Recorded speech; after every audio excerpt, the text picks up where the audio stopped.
47th edition of the Tour de Hongrie would get underway.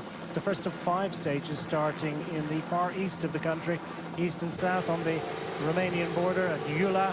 Total of 143 kilometers in prospect for the riders as they faced what was pretty much a pan-flat stage. 112 riders representing 19 teams, total of which were at seven of those at World Tour level, 7 pro teams, 3 continental squads, a cyclocross professional team and a national squad.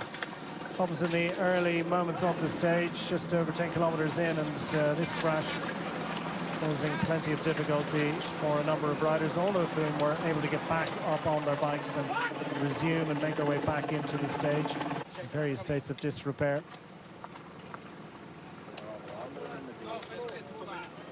No obvious reason for it beyond a touch of wheels in what was a very busy and active early part of the day, with still no early breakaway established at this point.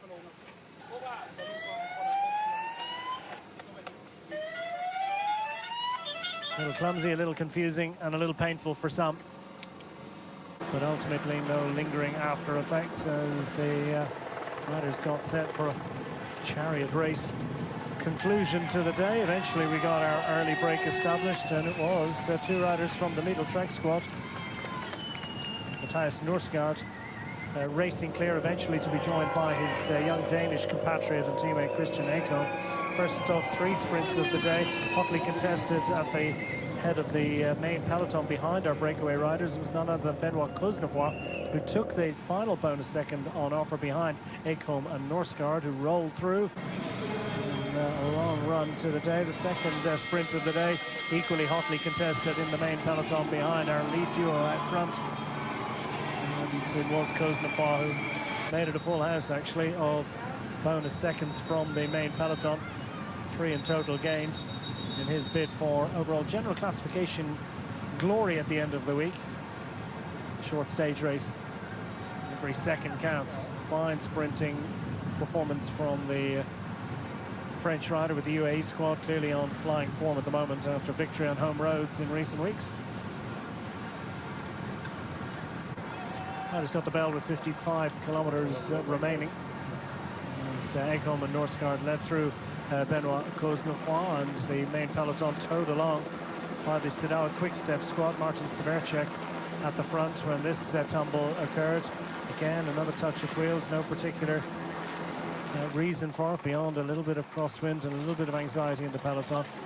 Anxiety and pain, frustration for Harm van Houke and others, but again, all those riders able to resume and race back in through to the 3rd sprint of the day. And again, it was Ekholm that led the breakaway duo behind as Benoît Cosnefroy this time managed to fend off the challenge of Chris Nylands to make it a maximum benefit from the main peloton. 3 bonus seconds gained.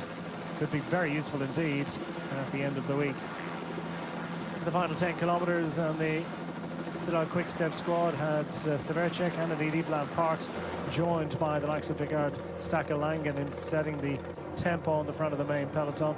Down and into the final bunch kick, and it was Juan Sebastian Molano looking to come off the wheel of his lead-out man as they gathered behind. Tim Merlier waiting for his moment to shine. Phil Bauhaus for the Bahrain Victorious squad, handily placed. Max Canter and Fernando Gaviria also in line astern as they ran to the line, but it was no surprise that Tim Merlier got up to take the victory on day 1. His first visit to the Tour de Hongrie, already a successful one. 33-year-old Belgian delivering after a day of chasing by his teammates. Great lead-out action from the Soudal Quick-Step squad, and Merlier managing to tag on to the lead-out of Juan Sebastian Molano through and into the final 200 meters. Former Belgian and European road race champion. Timing his moment to perfection. Powering clear to a victory by well over a bike length. Closer to 2 bike lengths by the time they got to the line. Arm held aloft for Tim Merlier into the overall race leadership, the lead of the points classification, making it 3 wins from just 5 days of racing action in 2026.